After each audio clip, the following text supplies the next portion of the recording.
NEET exam नजदीक आते जा रहे हैं। सबके मन में एक टेंशन आता होगा कि एग्जाम की तैयारी कैसी करनी है एंड नीट एग्जाम को क्रैक कैसे करना है। तो उसके लिए हम देखेंगे strategy for the NEET 2023 specially with biology subject. लेकिन उससे पहले बहुत सारे लोगों के मन में या दिमाग में ख्याल आते होंगे कि मैं अब से प्रिपरेशन करना शुरू करूंगा तो क्या एग्जाम मेरा क्रैक हो जाएगा नीट 2023 में? यस ऑफ कोर्स, मेरा आंसर जो है of course, sure you can. Because बहुत सारे मैं स्टूडेंट्स को देखा हूं, दिसंबर मंथ में उनका प्रिपरेशन एक्चुअली शुरू हो जाता है एंड बचे हुए 4 से 5 महीने में इतना परफेक्टली तैयारी कर लेते हैं कि नीट एग्जाम में सिर्फ 600 प्लस मार्जिन स्कोर से नहीं, इवन 650 प्लस मार्जिन स्कोर से वो क्रैक कर लेते हैं नीट एग्जाम एंड उनके ड्रीम मेडिकल कॉलेज में वो एडमिशन भी लिए हुए हैं। सो डियर स्टूडेंट्स, घबराना नहीं है। तो हमें क्या स्ट्रैटेजी फॉलो करनी पड़ेगी to crack the NEET exam with margin at least minimum margin of 600 plus marks? उसे करना है परफेक्टली एनसीईआरटी का रिवीजन। एनसीईआरटी का line to line with different colour of highlighter use करके उन्हें हाईलाइट करो, बार बार उन्हें रिवाइज करते रहो। Follow your own perfect planner with your perfect time table and don't waste any time.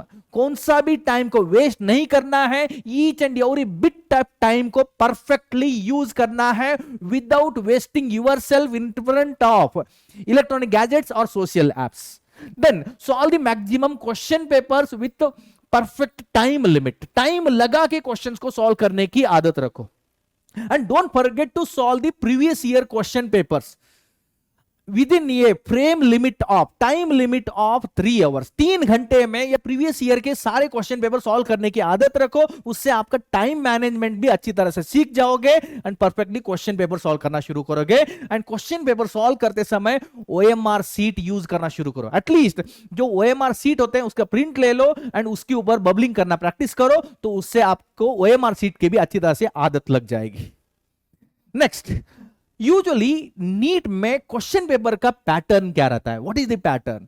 NEET में 4 subject के क्वेश्चंस आते हैं, physics, chemistry, botany and zoology. Maximum marks हैं 720। Each correct question carries 4 marks and negative marking system is also present. Each wrong answer deducted by 1 marks. इसलिए negative marking system है, इसलिए आपको भूलना नहीं है, उसके ऊपर थोड़ा अच्छी तरह से ध्यान देना है। देन यहां पे जो क्वेश्चंस होंगे फिजिक्स, केमिस्ट्री, बॉटनी, जूलॉजी के, हर एक क्वेश्चन पेपर में हर एक सब्जेक्ट में 2-2 सेक्शन रहेंगे, section A and section B.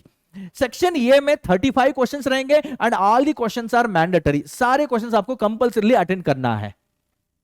Section B में 15 क्वेश्चंस रहेंगे, उसमें आपको परफेक्टली जो क्वेश्चन आते हैं उसे 10, उसमें 15 में 10 क्वेश्चन उतना ही अटेंड करना है। And the same pattern followed in the chemistry, botany and even in zoology also. तो नेक्स्ट क्वेश्चन आएगा कि what kind of question they ask in the NEET exam। किस टाइप के क्वेश्चंस वो पूछते हैं? मैक्सिमम क्वेश्चन जो रहेंगे direct conceptual questions. Then statement wise questions भी पूछते हैं, कंप्लीट द स्टेटमेंट और fill in the blank type of question भी पूछते हैं, match the following type of question भी पूछते हैं एंड स्पेशली बायोलॉजी में simple numerical type of question भी पूछते हैं and even assertion reason questions are also very important. मित्रों, लास्ट ईयर का जो नीट 2022 का क्वेश्चन पेपर देखोगे तो उसमें 4 क्वेश्चन जो थे ना असर्टेशन रीजन टाइप के क्वेश्चन थे, तो इसलिए इन्हें भी भूलना मत। नेक्स्ट, ये जो देखो chapter wise distribution of number of questions asked in NEET और AIPMT in last 10 year question papers, specially in the 11th standard biology. ये जो लास्ट 10 ईयर का क्वेश्चन पेपर का एनालिसिस देखोगे तो सबसे ज्यादा 11th स्टैंडर्ड के बायोलॉजी में सबसे ज्यादा क्वेश्चंस पूछे गए थे biological classification, animal kingdom and morphology of flowering plants and cell the unit of life chapter से। एंड यहां पे चैप्टर वाइज डिस्ट्रीब्यूशन आपको देखना है तो लिविंग वर्ल्ड से लास्ट 10 ईयर में 10 क्वेश्चन पूछे गए हैं। इसका मतलब है ऑन एन एवरेज हर साल लिविंग वर्ल्ड चैप्टर से 1 क्वेश्चन पूछे जाते हैं।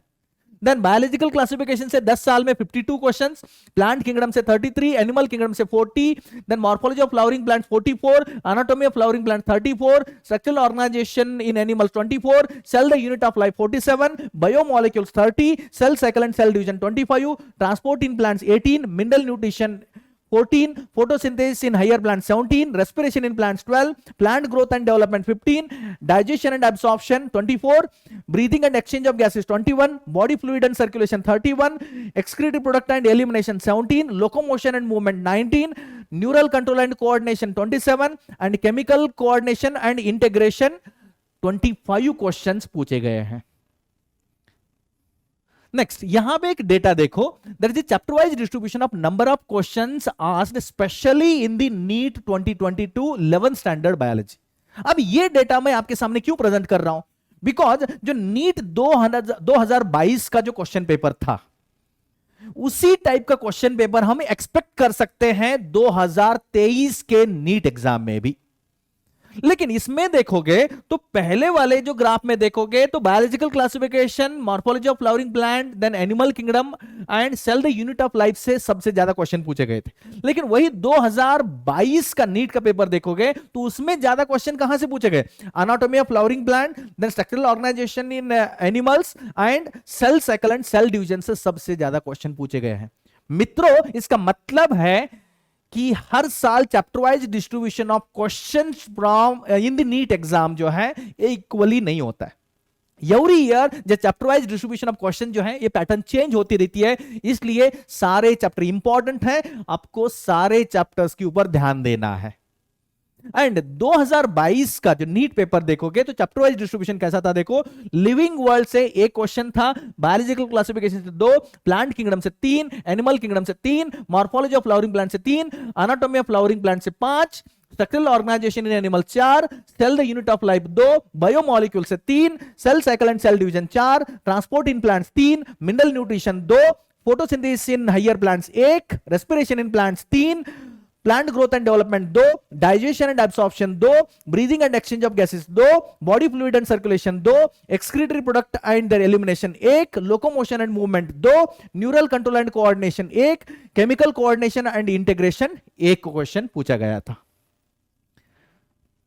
Chapter wise distribution of questions asked in the NEET और AIPMT in last 10 years. Biology 12th standard में हमें देखना है. बायोलॉजी 12th स्टैंडर्ड का बुक देखोगे, as per the NCERT total 16 chapters are there and उसमें हर साल एक स्ट्रेटेजी बोलती है कि ज्यादा से ज्यादा क्वेश्चंस आते हैं molecular base of inheritance, principles of inheritance से, एंड उसके साथ साथ इन्हें भी नेग्लेक्ट नहीं करना है, human reproduction and sexual reproduction in flowering plants. तो 10 साल का क्वेश्चन पेपर देखोगे तो उसमें रिप्रोडक्शन इन ऑर्गेनिज्म 10 क्वेश्चन पूछे गए हैं इन 10 साल में. इसका मतलब ऑन एन एवरेज हर साल एक क्वेश्चन आप एक्सपेक्ट कर सकते हो इस चैप्टर से, रिप्रोडक्शन इन ऑर्गेनिज्म से.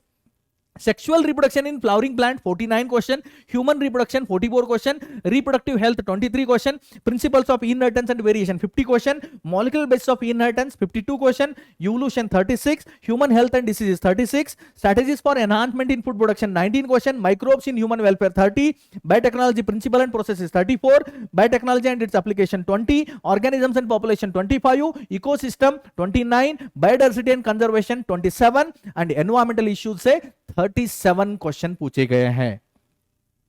उसके साथ chapter wise distribution of number of questions asked in the NEET 2022 biology 12th standard में देखोगे तो देखो यहां पे पहले वाले 10 साल का स्ट्रैटेजी देखोगे तो इन 4 चैप्टर में ज्यादा क्वेश्चन दिखाई दे रहे हैं. बट बायोलॉजी नीट 2022 का क्वेश्चन पेपर देखोगे तो उसमें तो इवन ये दो चैप्टर हॉट चैप्टर है, उसके साथ साथ बायोटेक्नोलॉजी प्रिंसिपल एंड प्रोसेसेस जो है ना उससे भी बहुत ज्यादा क्वेश्चन पूछे गए हैं. एंड चैप्टर वाइज डिस्ट्रीब्यूशन देखना है तो रिप्रोडक्शन इन ऑर्गेनिज्म से 1, sexual reproduction in flowering plant से 2, human reproduction 3, reproductive health 2, principles of inheritance and variation से 6, molecular base of inheritance and variation molecular base of inheritance 7, then evolution से 2 question, human health and disease 2 question, strategies for enhancement in food production 1, microbes in human welfare से 1, biotechnology principles and processes से 6 question, biotechnology and its application 2, organisms and population 3, ecosystem 3, biodiversity and conservation 3, environmental issues से भी 3 question पूछे गए हैं.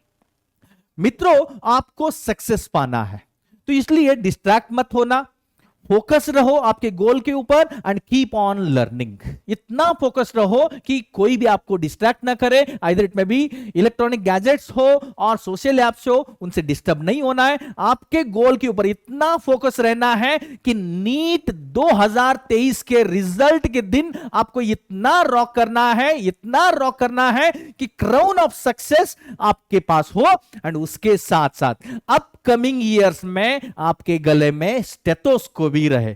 उसके लिए इतना मेहनत करो, इतना मेहनत करो कि नीट के रिजल्ट के दिन आपको ऐसे रॉक करना है लाइक दिस।